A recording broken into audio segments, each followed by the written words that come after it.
ما شاء الله لا حول ولا قوة إلا بالله العلي العظيم. أعوذ بالله من شر الشيطان اللعين الرجيم. بسم الله الرحمن الرحيم. الحمد لله رب العالمين والعاقبة للمتقين والجنة للموحدين والنار للعاصين. ثم الصلاة والسلام على سيدنا ونبينا وحبيبنا حبيب إله العالمين أبي القاسم. أما بعد، يا أيها الذين آمنوا أوصيكم عباد الله ونفسي بتقوى الله. اتقوا الله فإن خير الزاد التقوى.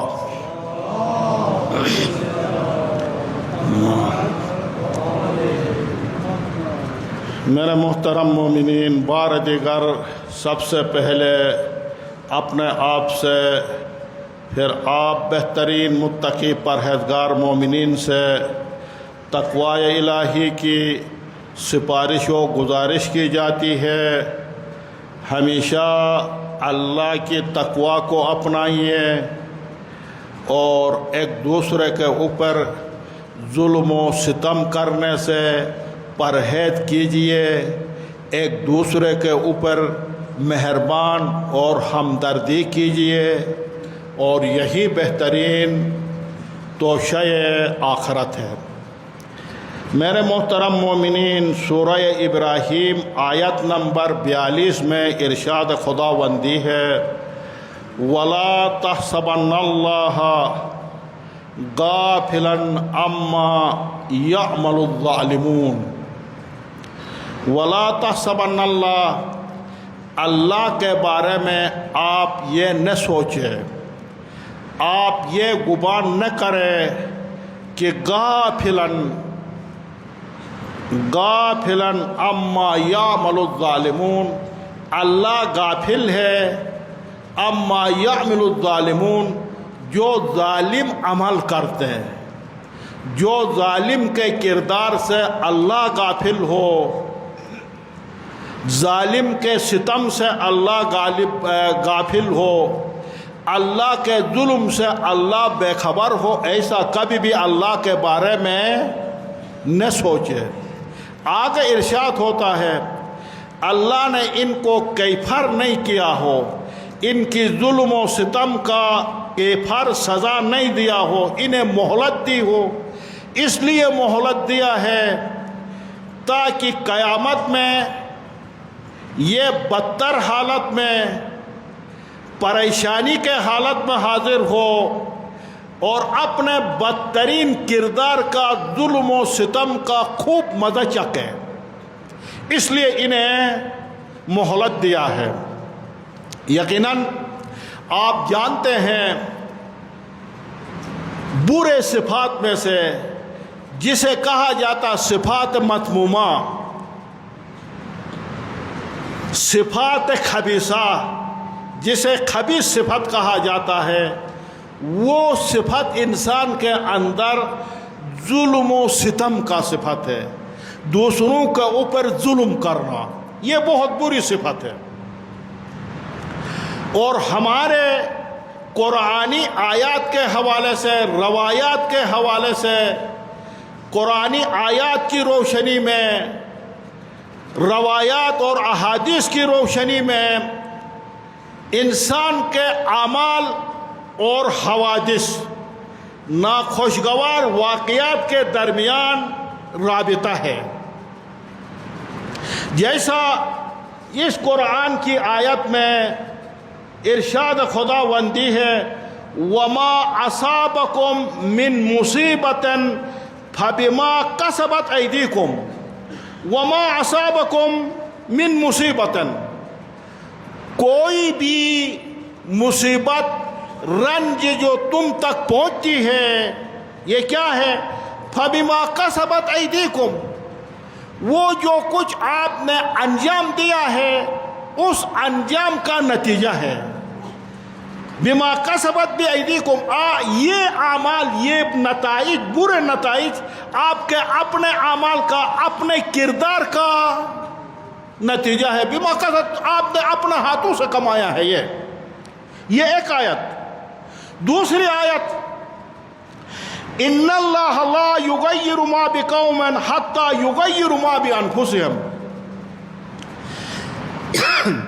ان اللہ لا یغیر ما بقوم، اللہ کسی قوم کی، ادھر ملت استعمال کیا، قوم استعمال کیا، ان اللہ لا یغیر ما بقوم، اللہ کسی قوم کی حالت کو نہیں بدلتا، حتی یغیر ما بانفسہم، جب تک وہ اپنے اندر تبدیلی نہ لائے، اپنے آپ کو تبدیل نہ کر دے۔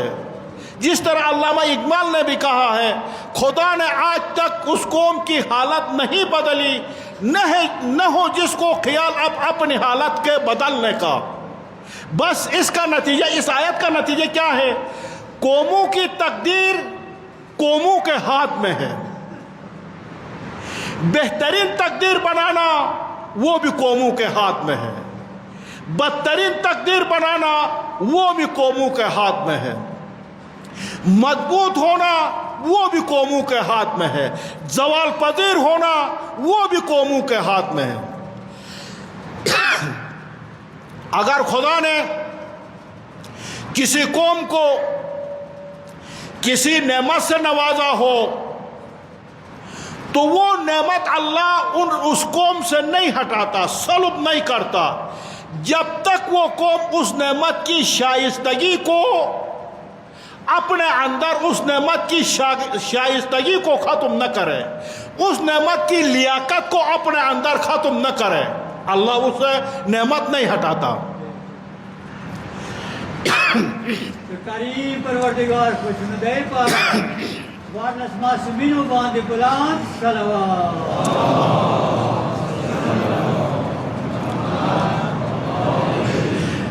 اگر کوئی قوم کسی مشکل میں ہو، کسی مصیبت میں ہو، اللہ اس قوم کو اس مشکل سے، اس مصیبت سے نہیں نکالتا جب تک وہ قوم خود اس مصیبت سے نکلنے کی حکمت عملی کو نہ اپنائے، جب تک اس مصیبت سے، اس مشکل سے نکلنے کی کوشش، جد و جہد نہ کرے۔ بس نتیجہ کیا ہے؟ انسان کے اعمال اور تلک حوادث کا آپس میں گہرا تعلق ہے۔ اب دیکھیں، اب اس دور میں اسرائیل جو اسلامی ممالک کے خلاف جارحیت کر رہا ہے، بربریت کر رہا ہے، جسارت کر رہا ہے، کشتہ و کشتار کر رہا ہے، خاک و خون میں ملا دیتا مسلمانوں کو،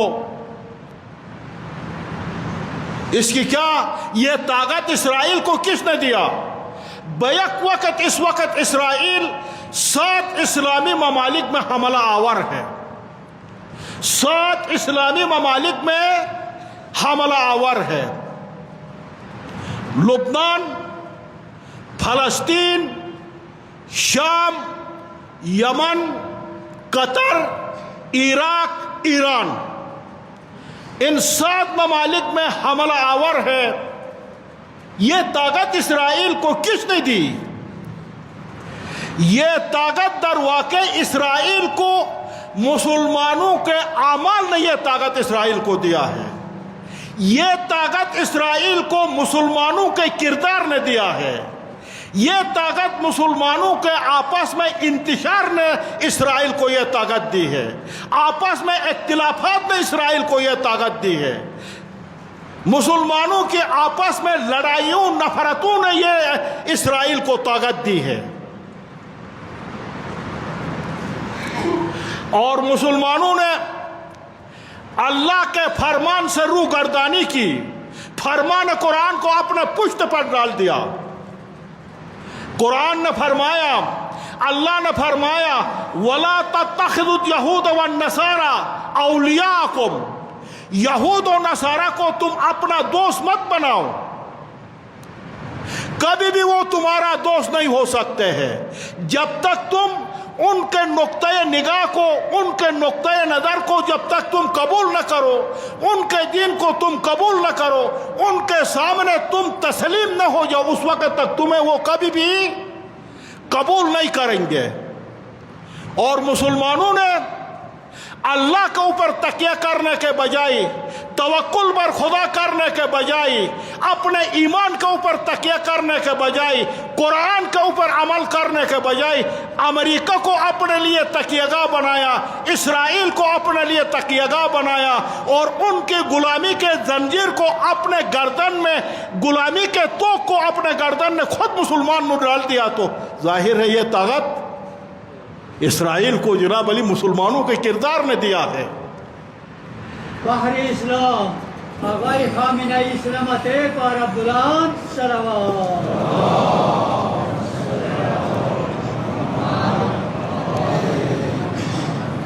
اور یقیناً خدا کے فضل سے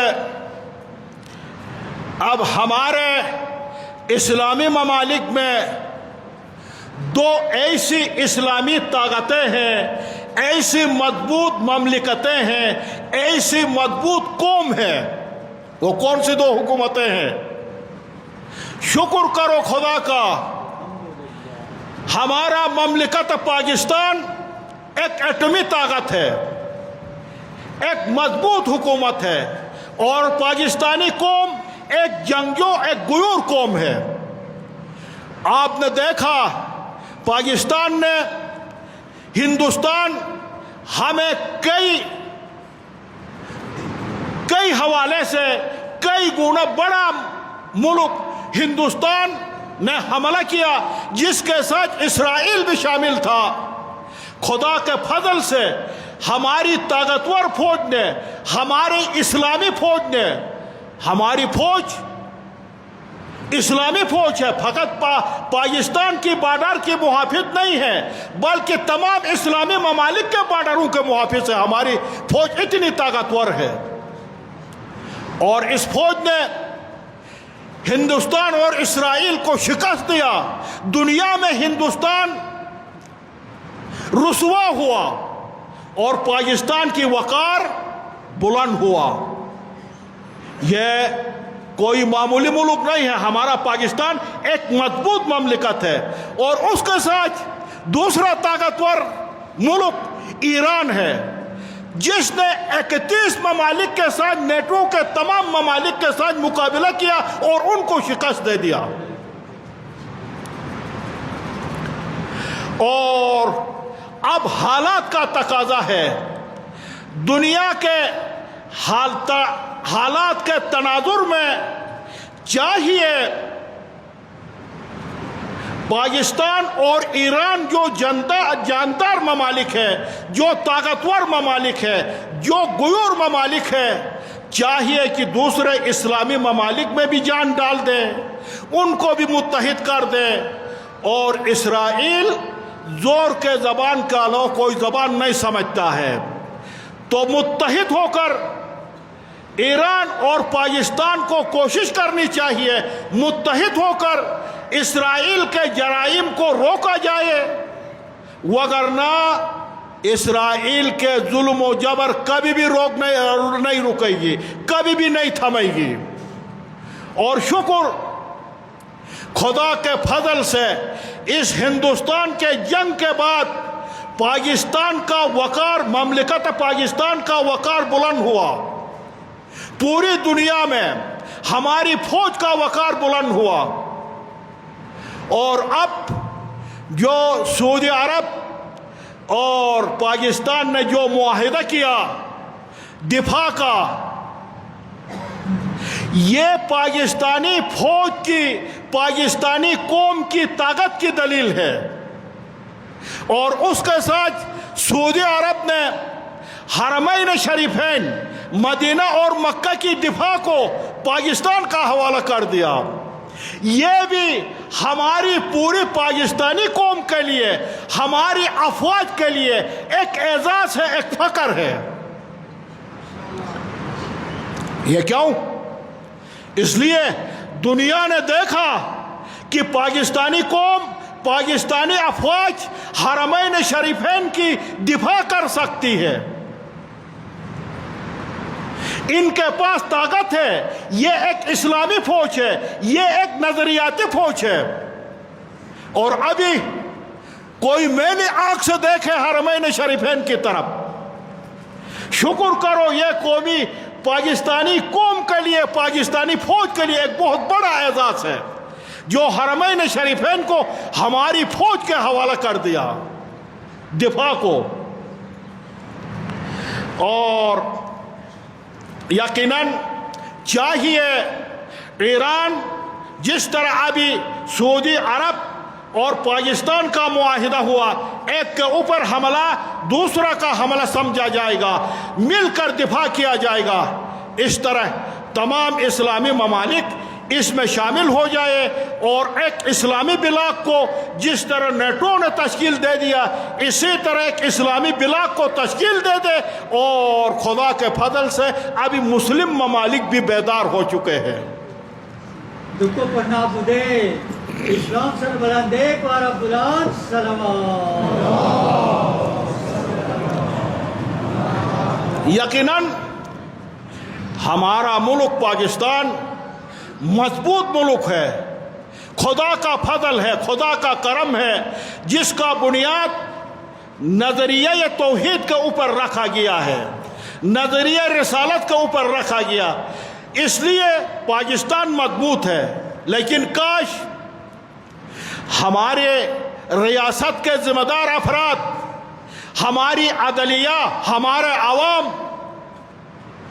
بھی اس پاکستان کو مضبوط کرنے کی کوشش کرتے، لیکن ہماری ریاست سے لے کر ریاست عوام کے اوپر ظلم کر رہی ہے، عوام ایک دوسرے کے اوپر ظلم کر رہے ہیں، ہماری عدالتیں کمزور ہیں، فعال نہیں ہیں اور انصاف نہیں دے سکتی ہے. پاکستان میں سب چپراسی سے لے کر اوپر تک سب کے سب پاکستان کو مضبوط کرے کے فکر میں نہیں ہے، پاکستان کو مضبوط کرو کے فکر میں نہیں ہے، پاکستان کو لوٹنے کے فکر میں. ہر جس کے ہاتھ میں آگے لوٹ رہے ہیں. رشوت کا بازار عام ہے، خیانت کا بازار عام ہے. ریاست اپنی رٹ کو قائم نہیں کر سکتی ہے، ہر جگہ پر جو ذمہ دار افراد ہیں اپنی رٹ کو قائم نہیں کر سکتے. عدالت کمزور ہے، عدالت انصاف نہیں دے سکتی. وہ ممالک کیوں مضبوط نہ ہو جائے جن کا نظر اسلامی نہیں ہے، عیسائیت ہے، نصرانی ہے، یہودی ہے، لیکن وہ ان کے اندر نظام عدل مضبوط ہے، اس لیے وہ حکومتیں مضبوط جا رہی ہے. مثال کے طور پر ایک مثال کہتے ہیں کہ جناب علی امریکہ میں ابھی ان کے عدالت دیکھو کہ یہ کیوں مضبوط نہیں ہو جائیں گے. امریکہ میں ایک بچہ نے روٹی کو کسی دکان سے روٹی کو چرایا تو دکاندار نے پکڑ کر اس بچہ کو 15 سالہ بچہ تھا، اس بچہ کو پولیس کے حوالہ کر دیا. پولیس نے عدالت کے حوالہ کر دیا. اب عدالت نے اس بچہ سے سوال جواب کیا. بچہ سے پوچھا کیا آپ نے واقعاً روٹی چرایا تھا؟ اس بچہ نے شرم کے ساتھ کہا جی میں نے روٹی چرایا تھا، یہ حقیقت ہے. پھر جج نے پوچھا آپ نے روٹی کیوں چرائی تھی؟ کہا میرے لیے لازم تھا، ضرورت تھی، اس لیے میں نے چرایا. تو اگر آپ کے لیے ضرورت تھی تو پیسے دے کر کیوں نہیں خریدا؟ بچہ نے کہا میرے پاس پیسے نہیں تھے. چلو آپ کے پاس پیسے نہیں تھے تو اپنے ماں باپ سے پیسے کیوں نہیں لیا؟ کہا میرے باپ نہیں ہے اور میری ماں جو ہے بیمار ہے، بستر بیماری ہے، اسی کے خاطر میں نے چرایا تھا. تو کہا پھر اس طرح چرانے سے کہیں کام کرتے؟ اس بچے نے کہا میں کسی دکان میں کام کرتا تھا، ماں کی بیماری کی وجہ سے ایک دن چھٹی لی تھی تو پھر دکاندار نے مجھے اس سے فارغ کر دیا، نکال دیا. میرے پاس کوئی وسیلہ نہیں تھا، اس لیے میں نے روٹی کو چرایا. اب جج نے سوال جواب کے بعد قضاوت کو، حکم کو محفوظ کیا اور حکم سنایا. اب یہ حکم سنانے میں بڑی اچھی بات ہے. اس طرح سنایا حکم یقیناً کسی چیز کا چرانا جرم ہے، لیکن خاص کر روٹی کا چرانا شرم آور جرم ہے، بہت زیادہ جرم ہے۔ لیکن اس جرم میں جتنا اس عدالت کے حال میں، کمرہ عدالت میں جو لوگ موجود ہیں، وہ سب کے سب اس شرم آور جرم میں شریک ہیں۔ اس لیے جتنا ادھر موجود ہے کمرہ عدالت کے اندر، ان سب کو جرمانہ کیا جاتا ہے $10 وہ بھی اس جرم میں شریک ہے۔ اس بچے کو $10 دیا جائے، اور خود جج نے اپنے جیب سے $10 نکال کر ٹیبل میں رکھا، اور پھر حکم دیا جس دکاندار نے روٹی چرانے پر اس بھوکے بچے کو پولیس کے حوالہ کر دیا، وہ $1000 اس بچے کو جرمانہ دے دے، اگر نہیں دیا تو اس کی دکان کو سیل کیا جائے گا۔ اس لیے اس جرم میں جتنا ہم ادھر ہیں سب کے سب شریک ہیں، بلکہ پورا معاشرہ اس جرم میں شریک ہے، ذمہ دار افراد اس جرم میں شریک ہے۔ اتنا 14 سال کا بچہ بھوکا ہو اور روٹی چرانے پر مجبور ہو، یہ پوری معاشرہ کے لیے شرم آور ہے، اور ذمہ دار افراد کے لیے شرم آور ہے، ریاست کے لیے شرم آور ہے، ہم سب ذمہ دار ہیں۔ تو سب لوگوں نے ادھر کمرہ عدالت میں جتنا لوگ تھے $10 اس بچہ کو دے دیا، اور سب نے بچہ سے معذرت طلب کی، سب روئے۔ یہ ان کا نظام عدل ہے، یہ ان کا نظام عدل ہے۔ اور ابھی ہمارا نظام عدل، ہماری ریاست، ابھی سوال ہوتا امن اس علاقہ میں کیسا قائم ہوگا؟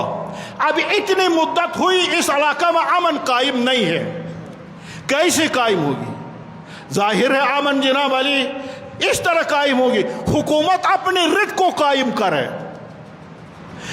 حکومت اپنی رٹ کو قائم کرے، اور حکومت اپنی رٹ کو قائم نہیں کر سکتی، عدالت انصاف نہیں دے سکتا۔ ابھی مثال کے طور پر کتنے وقت سے توہین صحابہ ہو رہا ہے، توہین امہات المومنین ہو رہا ہے، توہین اہل بیت ہو رہا ہے، حکومت کدھر ہے؟ کیوں حکومت اب اس طرح توہین صحابہ کرنے والے، توہین امہات المومنین کرنے والے، توہین اہل بیت کرنے والے، میں سمجھتا ہوں نہ وہ شیعہ ہے نہ وہ سنی ہے، نہ وہ شیعہ ہے نہ وہ سنی ہے، بلکہ استعمار کا ایجنٹ ہے، وہ پیسہ لے کر اس طرح کرتے ہیں۔ لیکن ادھر حکومت کی کیا ذمہ داری بنتی؟ حکومت اس کو پکڑے، ان کو پکڑے، اگر پہلی کسی نے توہین کرتے اس وقت اگر حکومت انہیں سزا دے دیتی، انہیں عدالت کا حوالہ کرتا، عدالت انہیں نشان عبرت بناتی، آج یہ واقعات پیش نہیں ہوتے۔ یہ سب کے سب حکومت کی، ریاست کی کمزوری ہے، اور عدالت انصاف نہیں دے سکتی ہے۔ کیوں انہیں نشان عبرت نہیں بنایا جاتا؟ یہ کہا جاتا فلانی سنی نے اس طرح توہین اہل بیت کیا، فلانی شیعہ نے توہین اصحاب کیا۔ میں سمجھتا ہوں نہ یہ شیعہ سے تعلق رکھتا، نہ سنی والا سننے سے تعلق رکھتا، یہ استعماروں کا ایجنٹ ہے۔ یہ جو اس طرح کرتے یہ شیعوں کا دشمن ہے، جو اس طرح کرتے وہ سنیوں کا دشمن ہے۔ یہ کوئی نظریہ نہیں ہے۔ اور اس کے ساتھ ابھی 1 سال ہو رہا ہے، راستے حکومت نے 1 سال سے راستے نہیں کھول سکی، راستوں میں معمول کے مطابق راستے تحفظ نہیں دے سکی۔ یہ ریاست کی کمزوری نہیں ہے تو کیا ہے؟ اب دیکھیے کتنی افسوس کی بات ہے اس انتظامیہ کے لیے، اس ریاست کے لیے، ادھر کے ذمہ دار افراد کے لیے۔ ایک دہشت گردی کا ناخوشگوار واقعہ پیش آتا ہے، اور ساتھ ایک ذاتی دشمنی کے بنا پر ناخوشگوار واقعہ پیش آتا تو ادھر راستہ بند کر دیا جاتا۔ آپ ذمہ دار افراد، ادھر کے ذمہ دار افراد ایک ناخوشگوار ذاتی دشمنی کے ساتھ راستہ کا کیا ربط ہے؟ کیوں راستہ کو ان واقعات کے ساتھ جوڑا جاتا؟ کیوں ان واقعات کے ساتھ مربوط کیا جاتا؟ اب یہ ذاتی دشمنیاں تو پاکستان میں، پورا پاکستان میں ذاتی دشمنیوں کے بنا پر لوگ قتل ہوتے، قتل و غارت گری ہوتی، بلوچستان میں ہوتا، سندھ میں ہوتا، پنجاب میں ہوتا، صوبہ خیبر پختون خیبر خواہ میں ہوتا۔ کس جگہ پر روڈ کو بند کر دیا گیا؟ اب اس علاقہ میں ایک ناخوشگوار واقعہ پیش آ جائے تو روڈ بند کرنا یہ اس ریاست کی کمزوری نہیں ہے، ادھر کی انتظامیہ کی کمزوری نہیں ہے، کیوں جوڑا جاتا ہے؟ اگر اس طرح ہو تو یہ ذاتی دشمنیاں ختم شدنی نہیں ہے، یہ ذاتی دشمنیاں قیامت تک چلے گی۔ پھر اس کا معنی یہ کہ اگر اس روڈ کو ذاتی دشمنیوں کے ساتھ مربوط کیا جائے تو یہ روڈ تو کبھی کھلے گی نہیں۔ یہ کیا مسخرہ پنی ہے اس قوم کے ساتھ، اس علاقہ کے لوگوں کے ساتھ، شیعوں کے ساتھ، سنیوں کے ساتھ؟ حکومت اپنی رٹ کو قائم کرے، راستہ کو محفوظ بنائے، راستہ کو معمول کے مطابق۔ آپ لوگوں نے کہا ہم چوکیاں بنائیں گے، اس کے لیے عملہ کو بھرتی کریں گے۔ اب چوکیاں بھی بنایا، عملہ بھی بھرتی کیا، اب پھر کیوں معمول پر نہیں رہتا؟ اب کیوں راستے محفوظ نہیں ہے؟ یہ تو زیادتی ہے۔ کہا جاتا طاقت اور جہالت دونوں جو ہے وہ دلیل کو نہیں مانتے، طاقت بھی دلیل کو نہیں مانتی، جہالت بھی دلیل کو نہیں مانتی۔ اب بندگان خدا، ہمارے حکمران، ہمارے ادھر کے انتظامیہ اپنے عوام کے ساتھ جائز حقوق دے دو، ان کے راستوں کو محفوظ بناؤ۔ طاقت کی بنا پر جائز حقوق کو اور اپنی رعیت کے جائز حقوق کو، جائز مطالبات کو سنو، رد مت کرو، طاقت سے بات مت کرو اپنی رعیت کے ساتھ، دلیل کے ساتھ دلیل سنو، حقوق دے دو ان کے لیے۔ تو دعا ہے پروردگارہ بحق انوار طیبہ چہاردہ معصومین مملکت پاکستان کو دشمنان خارجی اور داخلی سے محفوظ فرما۔ پروردگارہ اس جمع پر حاضرین پر اپنی رحمت برکت نعمت شامل حال فرما۔ پروردگارہ بحق انوار طیبہ چہاردہ معصومین اس جمع میں حاضرین میں غائبین میں کوئی بیمار ہو تو شفائے کامل و عاجل عنایت فرما۔ پروردگارہ تمام مومنین کے نذرات، صدقات، خیرات کو اپنے درگاہ